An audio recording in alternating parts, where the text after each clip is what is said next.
Hola, soy Eva de la cabeza de Eva y hoy quería hablaros de las altas capacidades intelectuales en el colegio.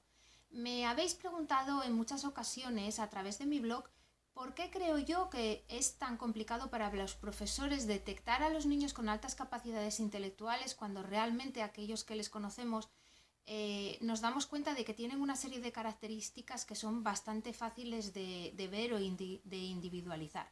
Yo creo que esto es por dos motivos principalmente. El primero, por falta de formación de los profesores en el campo de las altas capacidades intelectuales, y el segundo, que se deriva del primero, es porque el concepto de inteligencia y de buen alumno que tiene un profesor no tiene nada que ver generalmente con los niños de altas capacidades. Por lo que me río es porque probablemente todos los que tengáis un niño ya certificado, diagnosticado o que ya sabéis que tiene esta casuística, sabréis por propia experiencia que no son niños que destaquen a lo mejor en clase por motivos positivos, es decir, no suelen ser el que más levanta la mano, o si son el que más levanta la mano la levantan demasiado, con lo cual a lo mejor acaban molestando al profesor, o son niños que son muy retraídos, o son dispersos, o se portan bien y hacen las cosas bien, pero no destacan sobremanera. Por ejemplo, este último era mi caso. Yo no creo, pensándolo bien, haber sido la alumna favorita de ninguno de mis profesores.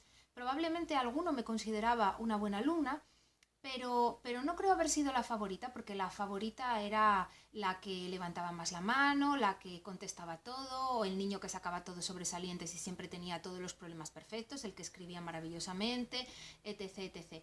Yo nunca fui ninguno de estos. Sí que sacaba buenas notas, sí me esforzaba mucho por sacarlas porque para mí era importante tener un buen expediente. Intentaba portarme bien, la mayoría de las veces lo conseguía, pero no todas las veces. A veces hablaba más de la cuenta en las clases. Pero bueno, en general sí que fui una buena alumna, pero no destaqué. Ninguno de mis profesores creo que haya tenido de mí la percepción de que era una persona con una inteligencia muy por encima de la media. Y sin embargo, así era. ¿Por qué no se dieron cuenta? Por lo que os digo, porque no tienen un conocimiento de la casuística. Y esto es algo en lo que a mí me gustaría incidir y que sí que me gustaría pedir a las asociaciones de altas capacidades. Yo creo que esta es la principal labor que tendrían que hacer. Sería que personas que tienen conocimiento sobre la alta capacidad, a través de su experiencia personal, a través de la experiencia de algún familiar y a través de a lo mejor en algunos casos de su profesión, pero yo pienso que generalmente es mejor que hablen de las cosas las personas que las sufren, pues que estas personas acudieran a hablar a los colegios y a formar a los profesores, que formaran también a los profesores de guardería, incluso en las asociaciones de vecinos, es decir, que se extendiera un conocimiento sobre lo que realmente es la alta capacidad intelectual. Porque realmente los profesores, si les preguntáis, os dirán que no están formados y que tampoco tienen tiempo, porque ya tienen muchas historias, que si las evaluaciones, que si esto, que si aquello, y es un esfuerzo que deberían hacer los colegios, no ellos particularmente, porque realmente, y aunque parezca mentira, es verdad que muchas veces ya están sobrepasados de trabajo y ya están sobrepasados de historias varias. Entonces, la formación es muy importante, porque como os decía y como hablábamos en otro vídeo en el que hablábamos del concepto de inteligencia, el concepto que se tiene de la inteligencia no es lo que realmente son las altas capacidades. Es decir, la gente asocia inteligencia con conocimientos adquiridos. La gente piensa que ser inteligente es ser una persona que sabe muchísimo, que habla muy bien, o el típico niño sábelo todo, o el que le encantan los dinosaurios y solo habla de dinosaurios, o el que toca muy bien el violín, o el que tiene un coeficiente 200. Y no, y sí, pero no exactamente y no todo. Quiero decir que los conocimientos adquiridos, como os decía, no son lo que es la inteligencia. La inteligencia es esa cosa cruda, esa cosa básica, esa capacidad, esa potencialidad del cerebro. Luego lo demás se adquiere con el tiempo, se adquiere estudiando, leyendo libros, pero no podemos medir la inteligencia así, porque hay personas que tienen unos altísimos conocimientos y personas que a lo mejor tienen un gran éxito profesional, a los que si se les somete a un test de inteligencia probablemente den una inteligencia alta, pero no tienen por qué dar una inteligencia que sobrepase 130, que en nuestro país, España, es donde se establece el límite para la alta capacidad intelectual. Entonces, ¿qué ocurre cuando en un colegio no descubren a un niño con altas capacidades? Pues pueden ocurrir varias cosas, pero la principal y yo creo que la más triste es que condenamos al niño a una soledad y a una falta de éxito continuado o a un aburrimiento perpetuo que le va a llevar en muchos casos a desengancharse del colegio o a no tener muchas ganas de acudir al centro escolar. Yo creo que esto es algo en lo que vosotros como padres deberíais ayudar y deberíais esforzaros por hacer que el niño entienda, aunque sea difícil en algunos casos, que al colegio no va solamente, primero que no va a entretenerse y segundo que en muchas ocasiones incluso puede que no vaya a aprender cosas que le interesen. Pero yo creo que es importante que les hagáis ver que al colegio se va principalmente para tres cosas: para socializar, para aprender mecanismos sociales, para aprender herramientas de socialización que les van a ser útiles en la universidad, en los trabajos, en la vida, en las pandillas de amigos, en sus relaciones sociales. Segundo, para aprender la importancia del esfuerzo y del trabajo. Es decir, no vamos únicamente para divertirnos, vamos porque tenemos que ir, porque es nuestra obligación y es muy importante que lo hagamos y que lo hagamos todos los días. Y tercero, para que aprendan a frustrarse. Los niños con altas capacidades no se frustran prácticamente nunca, sobre todo cuando son pequeños. ¿Por qué? Porque aprenden muy rápido. Esa rapidez en el aprendizaje les lleva a que adquieran habilidades a mayor velocidad que el resto de sus compañeros y prácticamente sin esfuerzo. Pero esto también les lleva a no perfeccionarlas. Es decir, como adquieren las cosas de una manera muy sencilla y muy rápida, luego además consideran que lo hacen muy bien porque muchos son bastante mal tomados, entonces no las perfeccionan porque realmente no lo necesitan. O no las perfeccionan hasta que ellos consideran que lo necesitan. ¿Y a qué les lleva esto? A que no se frustren y a que no aprendan esta cosa tan importante que es a fastidiarte, a chincharte y a reconocer que no lo estás haciendo bien. ¿Y esto por qué es muy importante? Pues es muy importante para todos, para todas las personas, para todo el mundo y para todos los niños. Pero para los niños con altas capacidades muchísimo más, porque como por sí solos y en su experiencia escolar probablemente no se frustren casi nunca, van a tener que aprender a hacerlo cuando los demás ya lo van a hacer desde el principio, porque probablemente les cueste aprender a leer, les cuesta aprender inglés, les cuesta aprender a escribir, les va a costar muchas cosas, que a vuestro hijo no. Entonces los demás lo van a aprender de manera natural, pero el vuestro no. Entonces tenéis que enseñarle a esto. Y a esto es a lo que va a ir al colegio. Y esto es en lo que os tenéis que enfocar. Que al colegio va a ir a estas tres cosas fundamentales: socializar, aprender lo que es la teoría del esfuerzo y a frustrarse. Y ya está. Por otro lado, ¿qué hacer cuando vuestro hijo se aburre en el colegio? Claro, esto sería ya más... bueno, podríamos hacer un análisis más profundo, porque claro, cuando vuestro hijo se frustra o se aburre en el colegio, ¿por qué es? Porque ya sabe mucho de la materia, porque el profesor no es un profesor divertido, porque no le da las materias de una manera que a él le guste o que él encuentre interesante, o porque es un niño al que habéis convencido desde que era pequeño de que es muy inteligente y entonces ya está demasiado pagado de sí mismo como para tener la humildad necesaria como para atender al profesor, porque esto también se da desgraciadamente. También hay padres que construyen pequeños prototipos inteligentes y eso tampoco es positivo. Entonces, analizar las causas de por qué vuestro hijo se aburre en el colegio.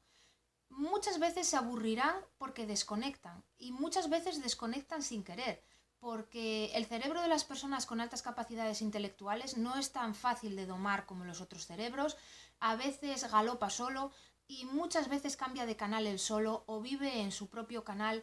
Muchas veces es un canal en el que se están produciendo películas negativas, en el que hay algunas distorsiones cognitivas, en el que hay a lo mejor obsesiones, en el que se están produciendo pensamientos distorsionados de los que hablaremos en otro momento, pero todas esas cosas a lo mejor llevan al niño a estar distraído y a no estar atendiendo en clase. Entonces tenéis que determinar cuáles son las causas del aburrimiento de vuestro hijo. Y en el caso de que sea porque su coeficiente intelectual o su madurez, pero sobre todo su coeficiente, es demasiado elevado para los contenidos que se están dando en la clase, sí que os podríais plantear acudir al orientador del centro y pedirle lo que es un salto de curso, es decir, pedirle que os avance al niño de curso. Pero bueno, sobre esto sí que me gustaría hablar en otro vídeo porque es algo que tenéis que valorar mucho y que tenéis que valorarlo mucho con el psicólogo de vuestro hijo o con el orientador, si es que tenéis una buena relación con él y os fiáis de su opinión, pero sobre todo porque hacer que vuestro hijo salte de curso implica también que tiene que tener unos recursos emocionales que a lo mejor no tiene. Y a lo mejor lo que arregláis por un lado en cuanto a lo que es la parte intelectual, lo estropeáis por el otro en cuanto a la parte emocional, porque la parte emocional y racional de los niños y de las personas con altas capacidades no suelen ir de la mano, y sobre todo en la infancia hay bastante salto entre una cosa y otra. Hay lo que se llama, bueno, hay un enorme desequilibrio, hay una desincronía. La racionalidad va por un lado, la emoción por otra. Entonces, esto serían cosas que tendríais que valorar. Pero bueno, si os interesa el tema, podéis decírmelo y podríamos hacer otro vídeo hablando de esto. Pero básicamente lo que yo os quería contar era que tampoco es tan sencillo para los profesores reconocer a este tipo de niños o este tipo de casuística por falta de formación, y que yo creo que sería algo en lo que sería muy importante que las asociaciones de altas capacidades incidieran, en lugar de en ocasiones perderse en otras luchas que yo considero que son más inútiles o por lo menos más infructuosas. Y yo creo que el futuro está en que se divulgue lo que es la alta capacidad, que ha sido también lo que me ha llevado a mí a hacer estos vídeos, a intentar divulgar lo que es el concepto y lo que es la realidad de las altas capacidades sin las cosas y sin estas zarandajas que a veces nos cuentan de lo que es, de lo que no es y de lo que deja de ser, ¿no? Yo me gusta transmitiros lo que es la realidad de las personas que tenemos esto y de lo que nos ha sucedido y de lo que nos sucede. Por último, os quería dar una experiencia personal o ofrecer una experiencia personal para que veáis que esto que os digo sucede más a menudo de lo que parece, es decir, el desconocimiento sobre la casuística. Cuando nosotros diagnosticamos a mi hija, ella tenía 3 años. El psicólogo nos recomendó comentarlo en la guardería. Ya os dije que el outing en mi caso no me trajo consecuencias muy positivas. En la guardería tampoco me las trajo negativas. Pero lo que sí que me sorprendió fue que la profesora de mi hija en la guardería, que para mí es una excelente profesional y una excelente profesora, no cuidadora de niños, sino profesora, pedagoga, pues esta mujer no había oído nunca hablar de las altas capacidades intelectuales en la infancia. Es decir, ella había oído hablar de lo que eran niños superdotados, de lo que eran las personas con un coeficiente intelectual mayor de la media, pero nunca se había planteado que hubiera niños con 3 años que ya lo tuvieran, lo cual es una cosa curiosa porque el que lo tiene con 20 lo tiene con 3. Pero como digo, hay un concepto de inteligencia que está tan distorsionado, y sobre todo por parte de los educadores, que realmente no se plantean que esa inteligencia ya nace con el niño y que si lo tiene con 21 lo va a tener con 3.